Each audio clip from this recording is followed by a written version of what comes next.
Pellan, dans ma vie, ça a été vraiment une belle aventure.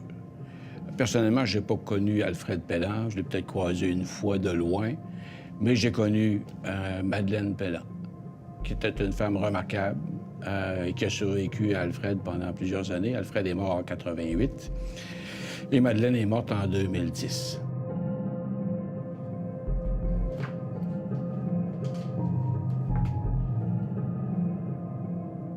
Au début des années 2000, j'ai souvent eu l'occasion de travailler de concert avec Madeleine.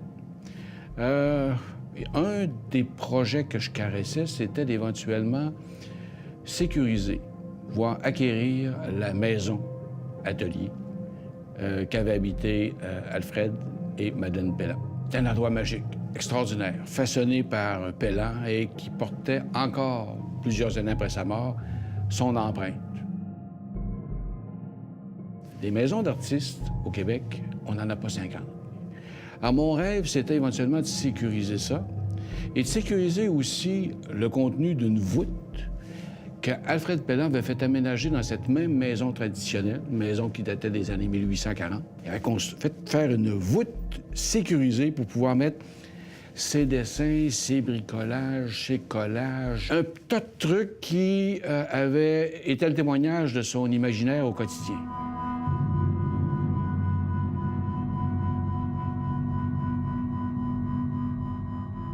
Quelques années plus tard, il était question d'un film sur Pellan, un projet pilote pour une éventuelle série. Puis on avait choisi de travailler autour de la maison d'Auteuil, maison des Pellan. Puis on avait donc, dans ce contexte-là, rencontré Madeleine, chez elle, dans son environnement. On avait vu la voûte, on avait vu plein de choses. Puis dans un environnement tellement sympathique, tellement cordial. Là, on était quand même au printemps 2009. Ce qui est formidable, c'est que d'une certaine manière, la série ne s'est pas faite, mais le pilote nous est demeuré avec des éléments de témoignage fabuleux sur une femme d'exception.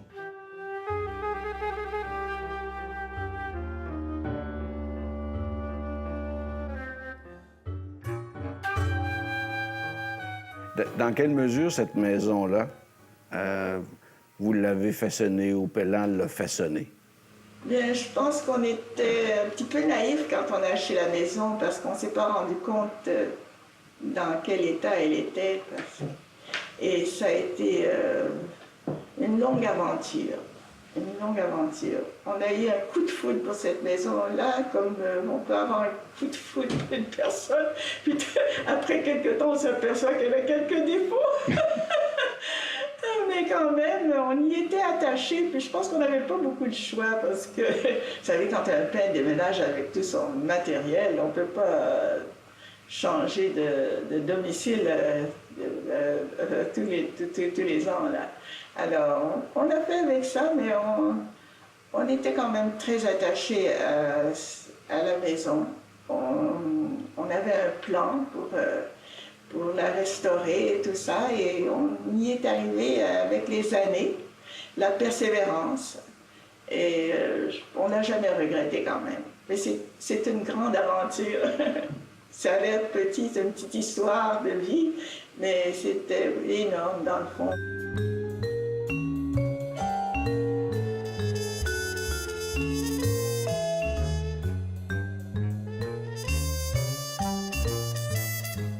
Puis là, à point nommé, à un moment donné, en 2006, quand on a réglé l'affaire de la maison, Madeleine me dit, Monsieur Porter, à ma mort, tout ce qu'il y a dans la voûte, et ainsi de suite, ça va aller dans votre musée.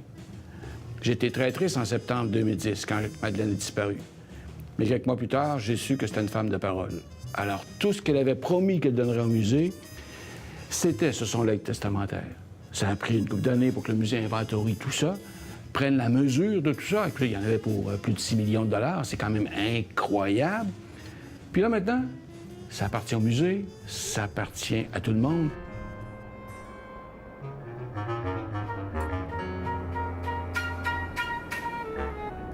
On est le 29 janvier 2013.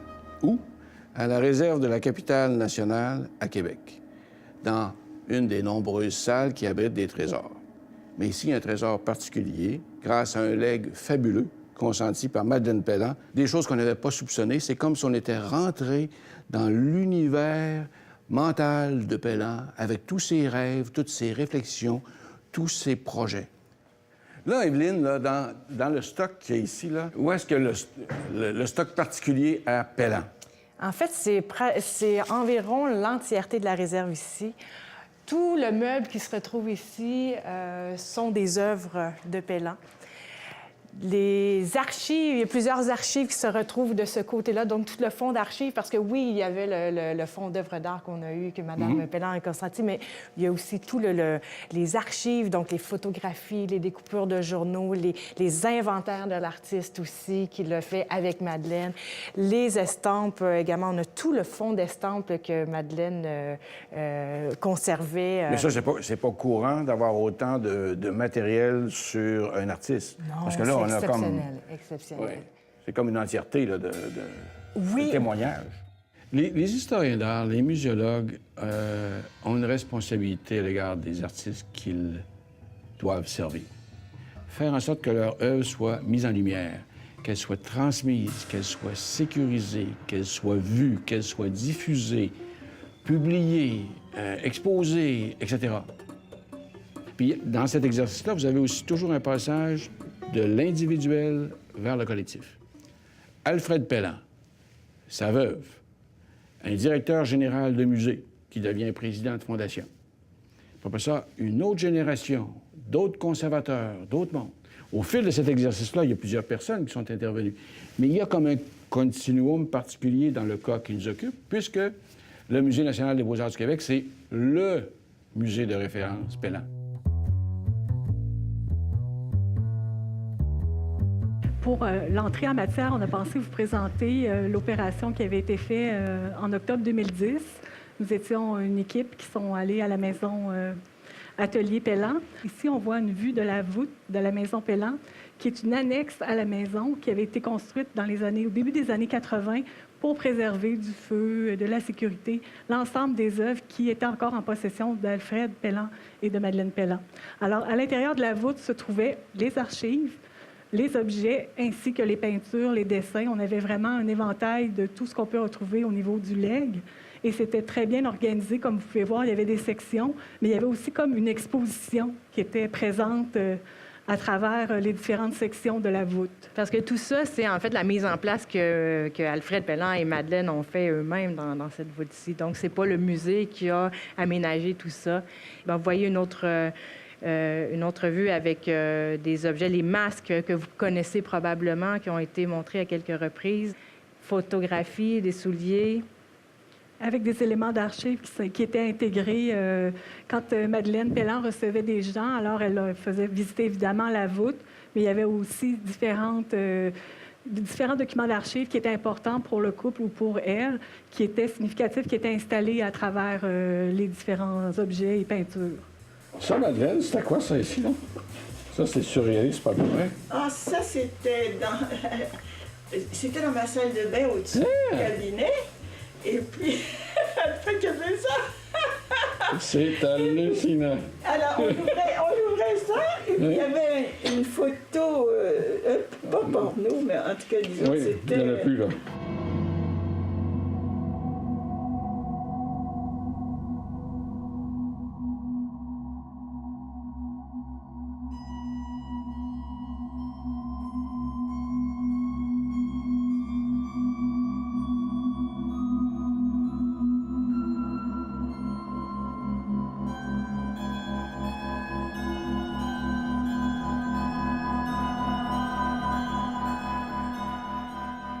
Tous les documents d'archives que vous voyez aujourd'hui étaient dans la voûte. Ici, vous avez vraiment un échantillon, si je peux m'exprimer ici, une sélection pour vous donner un peu l'idée de tout ce qu'on peut retrouver au niveau des documents imprimés, des lettres, la correspondance. C'était vraiment pour vous montrer un peu l'étendue des types de documents qu'on peut retrouver. Quand on parle d'archives iconographiques, ça peut être des photographies, des diapositives, des négatifs, on est approximativement à 25 000 pièces. Au début des années 2000, j'avais entrevu certaines choses. J'avais été surpris par certaines originalités graphiques de Pelland. Mais jamais j'aurais soupçonné que ça aurait eu une telle profondeur. Puis jamais j'aurais pensé que tout ça aurait été archivé de façon aussi méthodique. Ça, c'est très rare. Très souvent, quand les artistes disparaissent, on arrive dans leur atelier et c'est un foutoir innommable. Pas chez les Pellans. Tout était organisé.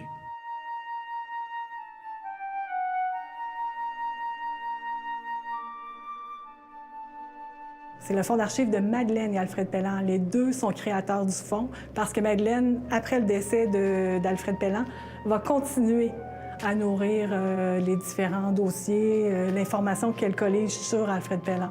Chaque œuvre d'Alfred Pellan possède une fiche avec toutes les données qu'il pouvait colliger, à savoir qui avait acheté, quelle galerie avait acheté l'œuvre, quel propriétaire venait nouvellement de l'acquérir, puis elle gardait la trace des différents propriétaires. C'est la première fois qu'on est aussi bien, comment dire, documenté, à savoir comment elle a fonctionné pour organiser les différentes, les négatifs, les photographies, le répertoire iconographique des œuvres de Pellan. C'est la première fois qu'on est confronté là, à une organisation aussi bien établie.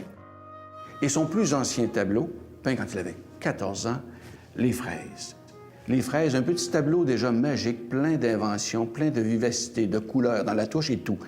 C'est déjà un Pellan très annonciateur.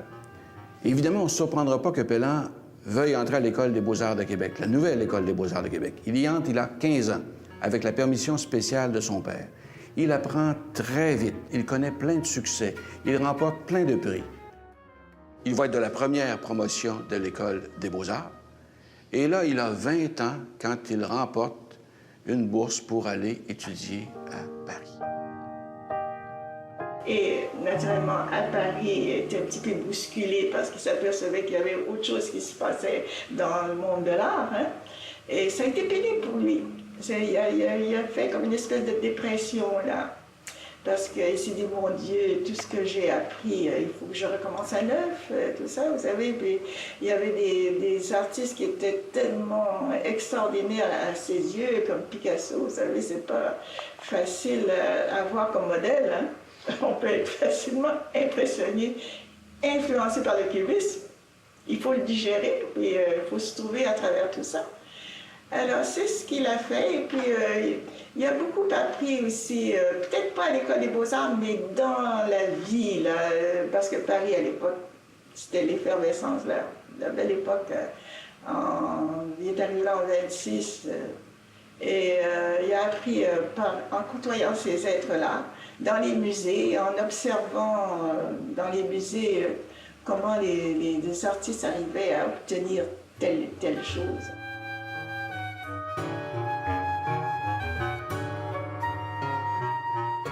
Vous savez, vous avez des artistes, j'en ai connu plusieurs, qui, par exemple, vont travailler en atelier, des essais, erreurs, ainsi de suite. Puis, à un moment donné, ils vont faire le ménage, puis ils disent, bon, OK, j'ai réalisé, je sais pas moi, 15 ou 20 toiles pour telle exposition, et ça, c'est l'image que je veux projeter. Pellan, il a déjà fait des trucs comme ça. Mais il a tout gardé. Et s'il a tout gardé, c'est parce qu'il voulait qu'éventuellement, ce soit vu. Mais là, voir tout ce type de classement-là, si poussé, si systématique avec le suivi, ça veut donc dire que Pellan voulait que sa mémoire soit préservée, qu'on ait l'information juste en ce qui le concerne, ce qui fait qu'avec le legs de Madeleine, eh bien, elle a rempli les vœux d'Alfred, et avec ce que Evelyne et le musée vont faire, bien là, on remplit en quelque sorte les dernières volontés de Pellan, dans un geste d'appropriation où on passe du privé pour s'en aller vers le collectif.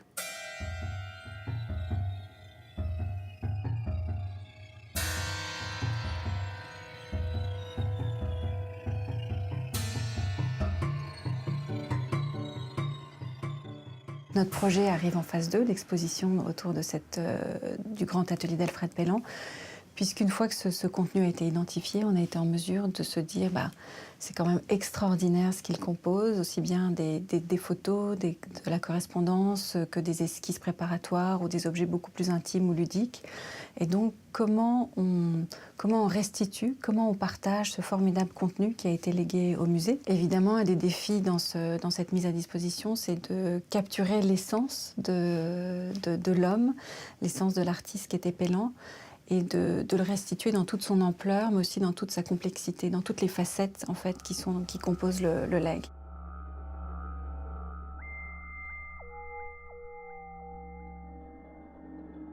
Je peux vous confier que la première fois que j'ai plongé dans ce legs-là, j'étais justement dans cette salle-ci où tous les dessins étaient empilés dans des boîtes. C'était 5 boîtes et là, je les sortais un après l'autre et ça me semblait un peu discornu parce que tout n'était pas classé comme ça.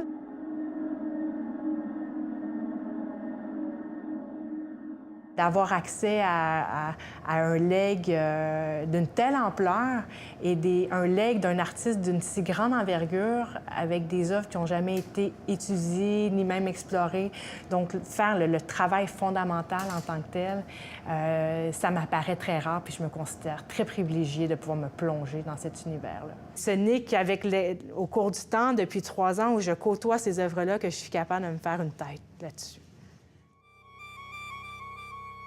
Une des choses qui nous a profondément inspirés, c'est ce débordement, ce bouillonnement perpétuel que Pellan avait au quotidien, c'est-à-dire qu'on a l'impression que tout était prétexte, matière à une expression artistique. Donc c'était une capsule de bouteille, une feuille de tabac, un grain de riz, tout était vraiment une occasion pour Alfred Pellan d'explorer, de créer, de s'exprimer.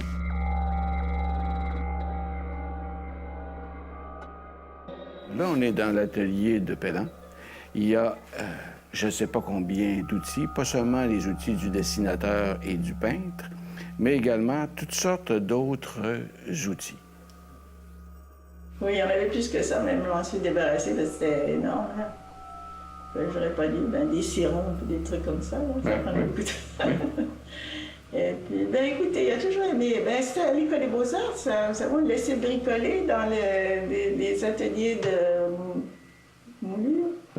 Oui, sculpture et tout ça, on le laissait travailler là-dedans à son gré. Il y avait une liberté quand même, là, vous savez, Pellan à l'école, là, il était chouchouté par ses professeurs, il avait envie de travailler, on le laissait faire. Et c'est ça, et puis sûrement aussi influencé par les grands mouvements là, de l'art contemporain, n'est-ce pas, les ready-made du chant et tout ça. Hein?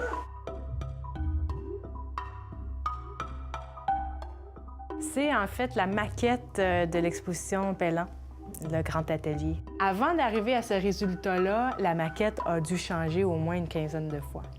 Quand on met le tout à l'échelle et qu'on met en espace qu'on avait pensé, souvent on se rend compte que ça ne fonctionne pas. Catastrophe. Ça va se présenter pour l'autre aussi. Ce qui m'a le plus allumé, je dirais, dans l'univers de Pellan, c'est ses dessins. C'est tout son travail. Puis on voit à travers toutes les années, les dessins qu'il a fait dans les années 40, 50, la justesse de son trait. Il mettait son crayon sur la feuille et d'un geste, il traçait son élément. La précision, le détail. Et quand on voit tout son dessin, tous ses dessins, on perçoit ce travail-là. Et ça, moi, c'est ce qui m'a le plus inspiré. Pellan travaillait beaucoup à plat, sur des tables, parce qu'il travaillait aussi avec beaucoup de matière, Donc, ces matières-là, pour que ça tienne, il est obligé de travailler à plat. Puis, dans un deuxième temps, il travaillait, je dirais, à la verticale, mais il a travaillé beaucoup à l'horizontale. En 1958, Pellan réalise une de ses plus belles séries, Les Jardins. Les Jardins, ce sont de grands tableaux horizontaux qui ont chacun une couleur particulière. Prenons le jardin vert. Étonnant. C'est un monde magique, magnifique, texturé, où il y a du relief, où les éléments floraux viennent vers nous, et où Pellan, qui aime bien utiliser tout ce qu'il a sous la main, a recours à une poche de pâtisserie et à des douilles pour mettre sur sa matière picturale, sur son tableau, des masses de textures qui vont créer un relief extraordinaire. Donc, c'est non seulement un tableau en 2 dimensions, mais c'est presque un tableau en 3 dimensions où on a plaisir à se perdre.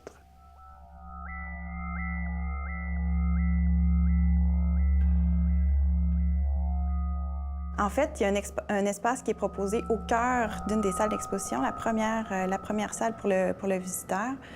Alors, au centre, on propose des manipulations, on propose de jouer avec Pellan, de jouer avec les œuvres.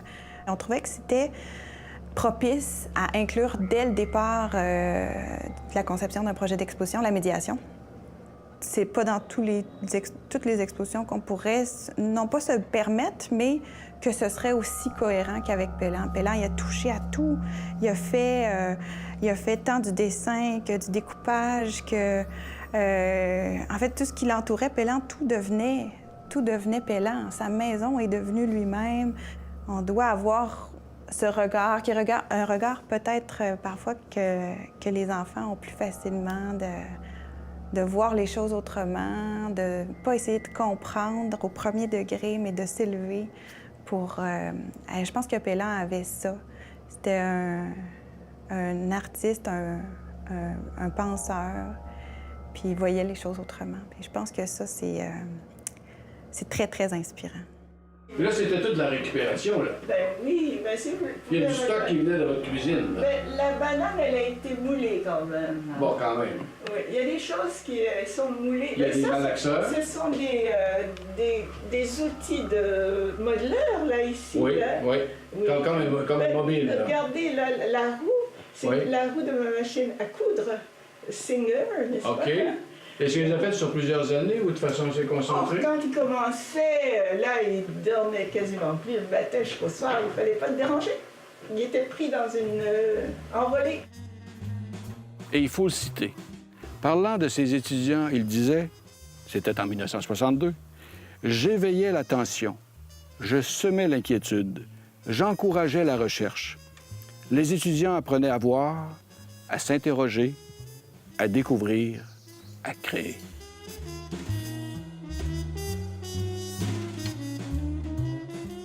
Pour Alfred Pellan, être un artiste libre, ça voulait dire pouvoir s'intéresser à tout. Et c'est là qu'on mesure l'importance de sa contribution à l'art contemporain. Ce bonhomme-là, il a fait de tout, littéralement. Il a fait du vitrail, il a fait de la tapisserie, il a été muraliste, il s'est intéressé à la poésie, il a illustré des poèmes d'Éloi de Grandmont. Il a, par exemple, dès 1946, dessiné les costumes, le décor, les maquillages de La Nuit des Rois de William Shakespeare. Et là, on voit tout le décloisonnement de l'artiste.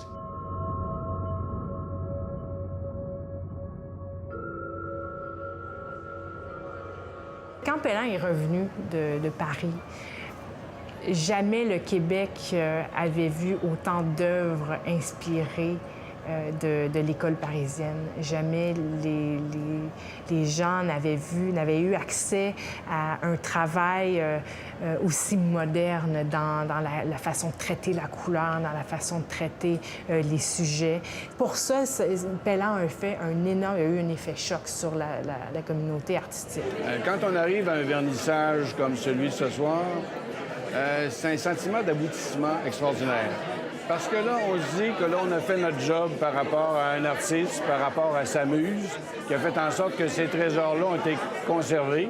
Puis de se dire qu'un an avant la mort de Madeleine, on était avec elle, chez elle, parcourant, voyant toutes ces choses-là dans la fameuse voûte de Pellan. Puis qu'aujourd'hui, une partie de ce trésor-là est déployée au Musée national des beaux-arts du Québec, qui en est maintenant le dépositaire. Ça a quelque chose d'extraordinaire. Pour un historien d'art, pour un muséologue, là, c'est formidable. Pellan, comment son imagination a été un terreau tellement fertile et tellement effervescent. C'est pour ça qu'on a décidé de lui accorder une salle dans le pavillon Baillarger, une salle permanente, vraiment pour montrer à quel point c'est un travail qui a été influent de son vivant pour les artistes contemporains québécois.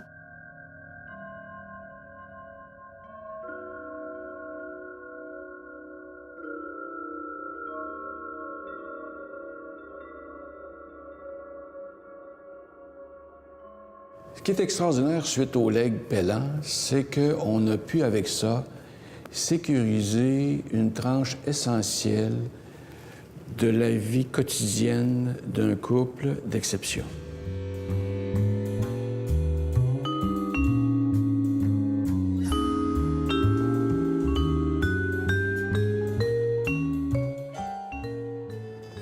On sent comment cet artiste-là, Pelland, a vécu. On a des traces de tout. Et c'est une mine extraordinaire à explorer. Pelland, là, c'est pas fini. Ça ne fait que commencer. Il y a du travail pour des générations, pour des historiens d'art ou des muséologues qui vont s'y intéresser. Qu'il s'agisse de recherche en archives, recherche documentaire, publications, articles, catalogues, parfait. Mais même pour la mise en scène des œuvres de Pelland, il y a de quoi faire 50, 100, 150 expositions. Et lui, qui était quand même bien ancré dans le temps présent, il était capable de faire triper le monde comme ça se peut pas. Et encore aujourd'hui, Pelland, ça n'a pas vieilli, ça n'a pas un cheveu blanc, c'est pétillant, c'est éclatant de lumière, c'est magique, ça vous nourrit, ça vous transporte. Ça, là, pour un historien d'art, là, c'est vraiment formidable.